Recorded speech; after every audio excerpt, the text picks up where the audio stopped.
இஞ்சி எடுத்து நறுக்கிக்கணும்.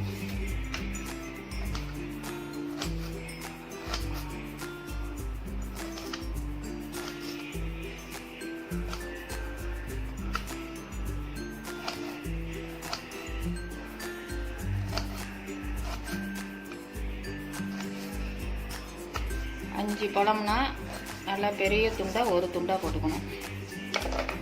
இதை இந்த வடை சட்டியில் போட்டுக்கணும். இந்த பழத்தை இப்படி ரெண்டாக வெட்டிக்கணும்.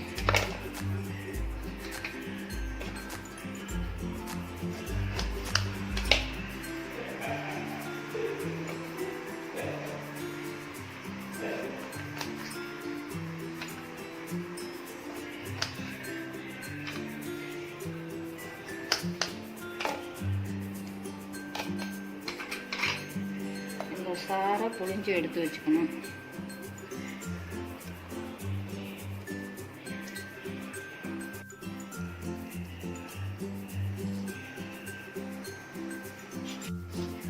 நாலு துண்டா போட்டு வச்சுக்கணும்.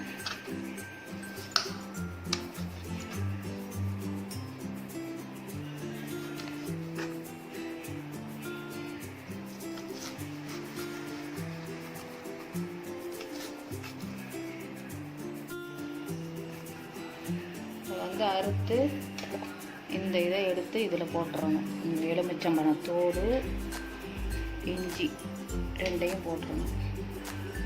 அதுக்கு தண்ணி இது முங்குற அளவுக்கு நல்லா 1.5 டம்ளர் வச்சு நல்லா கொதிக்க வைக்கணும்.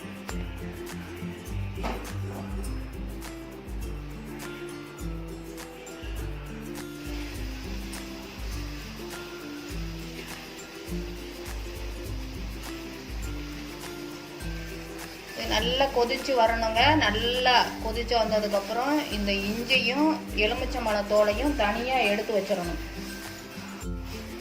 அந்த இஞ்சி சாறு எலுமிச்சம்பழம் சாறு நல்லா தண்ணி கொதிக்கிறதுல நல்லா இறங்கிருங்க.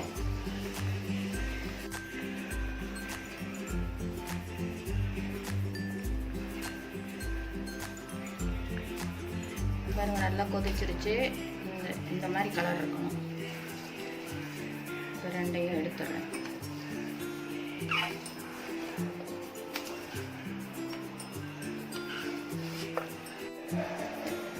இந்த இஞ்சையும் எலுமிச்சம்பழத்தோடையும் தனித்தனியாக பிரித்து விடலாம். பிரித்து எலுமிச்சம்பழம் வேணும்னா ஊறுகாய் போட்டும் வச்சுக்கலாம், வேஸ்ட் பண்ணாத.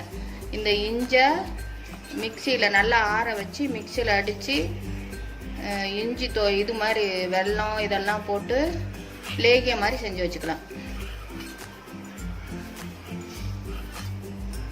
இந்த இதை எடுத்தாச்சு. இந்த தனியாக புளிஞ்சு வச்சுருந்தோம்னா இஞ்சி அந்த எலுமிச்சம்பழம் சாறு அதை இதில் ஊற்றிடணும்.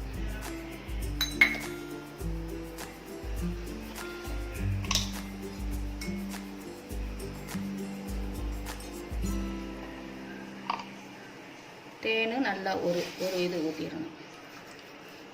இது தேனும் எலுமிச்சம்பழம் இதெல்லாம் கொதிச்சா ஒன்றும் பண்ணாது, முறிஞ்சு போயிருந்தா நினைக்காதீங்க. அதெல்லாம் ஒன்றுமே முடியாது. எலுமிச்சம்பழம் போட்டிருக்கிறதுனால முடியாது. நல்லா ஒரு கொதி, நல்லா தளன்னு ஒரு கொதி சிரப்பு மாதிரி வருங்க. அந்த பாகும் இதுவும் சேர்ந்ததுன்னா சிரப்பு மாதிரி வரும். நம்ம அதை எடுத்து வச்சுக்க வேண்டியதான். கலர் எப்படி இருக்குது பார்த்தீங்களா? சிரப்பு கலராக இருக்குது.